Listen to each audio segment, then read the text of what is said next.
Ministar turizma Rasim Ljajić prilikom obilaska štanda Bukovičke banje najavio je konkurse koje će ministarstvo raspisati za lokalne samouprave za sredstva koja će biti namenjena razvoju turizma. Naredne nedelje već, i to je sasvim sigurno bitno i za Aranđelovac, raspisujemo konkurs za korišćenje subvencija za razvoj turizma. Moći da konkurišu lokalne turističke i regionalne organizacije za različite infrastrukturne projekte, također i privredna društva na području opština i gradova u Srbiji. 450 miliona je namenjeno za tu svrhu, 97 miliona je namenjeno za različite manifestacije u narednoj godini i 40 miliona za nevladine organizacije koje se bave turizmom. Prema tome, imajući u vidu da prošle godine nismo imali obezbeđena sredstva, ovo je ipak jedan veliki pomak. Druga inicijativa koju smo pokrenuli prema Ministarstvu prosvete tiče se naše ideje da od naredne godine imamo takozvani klizni školski zimski raspust, dakle da podelimo Srbiju na 5 regiona i da deca u različitim regionima u različitom periodu idu na školski raspust kako bi produžili zimsku turističku sezonu, a samim tim i smanjili cene kroz turističku ponudu, jer sada je u 15 ili 20 dana sve fokusirano i onda i hotelijeri i svi ugostitelji podižu cene u tih 15 ili 20 dana. Ovako ćemo imati značajno dužu turističku, posebno zimsku sezonu nego do sada. Druga inicijativa je da izuzmemo, dakle, dečije ekskurzije iz javnih nabavki. To je bio veliki problem za organizaciju ekskurzija u svim školama i zajedno sa Ministarstvom prosvete smo razgovarali sa ministrom finansija, imamo i njegovu podršku na koji način sad tehnički da iznađemo mogućnost da se to dogodi. Predsjednik opštine Aranđelovac Bojan Radović, izražavajući zadovoljstvo zbog uspešne prezentacije štanda Aranđelovca i Bukovičke banje, rekao nam je o planu Skupštine opštine Aranđelovac za revitalizaciju Bukovičke banje. Imamo tu sreću da imamo dobrog investitora. 2014. hotel Izvor je proglašen najboljim hotelom na Balkanu i to je zaista dobro. Teško je danas naći dobrog investitora, a sa druge strane znamo koji su problemi i koliko dugo traju. Mislim da su naši sugrađani apsolvirali te probleme, čak ih te probleme znaju u celoj našoj zemlji. To su problemi revitalizacije kompleksa Bukovičke banje.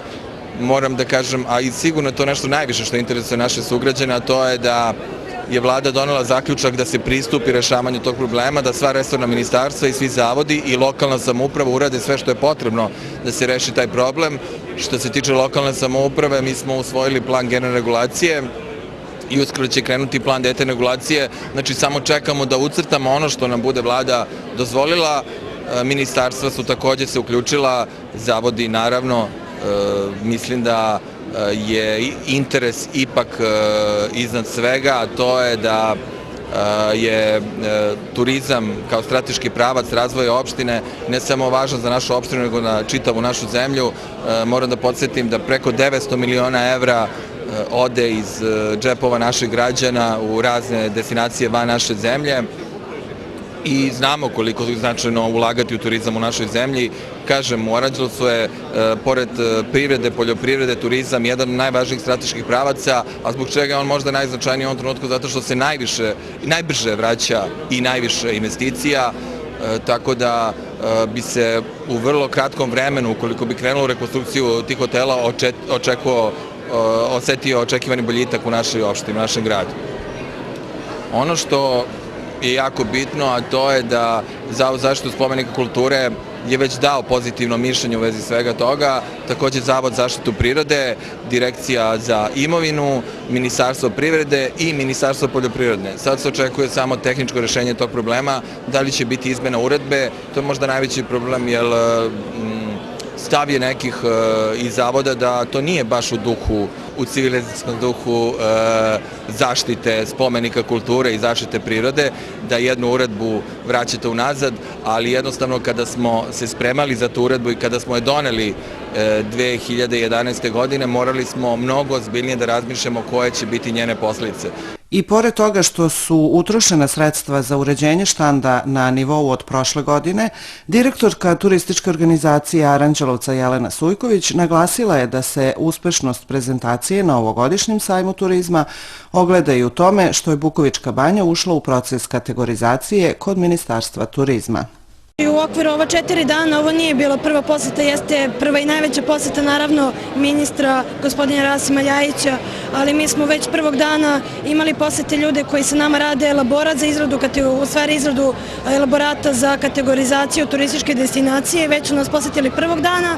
Danas smo imali već neke, da kažemo, konkretnije razgovore sa ministrom, koji je svakako rekao da i potvrdio ono da ćemo mi već negde do početka sezone imati definitivno kategoriju i po prvi put Aranđelovac će biti pozicioniran na turističkoj mapi Srbije, što je najveći posao koji je turistička organizacija Aranđelovca, ali i Bukovička banja i Aranđelovac koji će dobiti. Takođe, imali smo te razgovore vezane za same projekte koji su izrađeni, a treba da se realizuje. Sami znamo da mi ove godine nismo dobili odobrenje za izradu izvođenje određenih kapitalnih investicija, ali smo razgovarali da ih sprovedemo u saradnji sa ministarstvom, tako da ćemo u narednom periodu odmah po dobijanju kategorije i aplicirati za iste i vidjeti da ih ostvarimo. Štand Bukovičke banje na odličnom mestu je zaista jedan od najposećenijih štandova, dosta zainteresovanih, znači potencijalnih posetilaca Bukovičke banje, ali i poznatih je prišlo i zainteresovalo se za neko od segmenta ponude koju Bukovička banja nudi. Eto, mogu da kažem da smo sa neke strane i ostvarili sve ono što želimo, što smo u stvari planirali da ostvarimo na samom sajmu, a dalje ćemo vidjeti koji će biti dugoročni efekti, na što će se to tačno odraziti. Znači, u prethodnim danima smo prikazali specijalnu bolnicu, takođe naše ustanove, to su Fond Prvi srpski ustanak, danas je muzej, Narodni muzej Aranđelovca i Risovačku pećinu. Između ostalog, znači imali smo tu sadržaje kao što su wellness centar Aleksandar iz Orašca, takođe restoran Aleksandar, i sutra ćemo sa hotelom Izvor takođe imati prezentaciju u okviru gastro dana koji je planiran za 22. Pa eto, kažem, ne mogu da sakrim zaista oduševljenje jer smo imali veliki broj stranih turista, isto tako i domaćih. Mislim da je Aranđelovac ove godine zaista postigao odlične rezultate i ono što očekujemo u narednom periodu da će to odraziti na posetu u Bukovičkoj banji.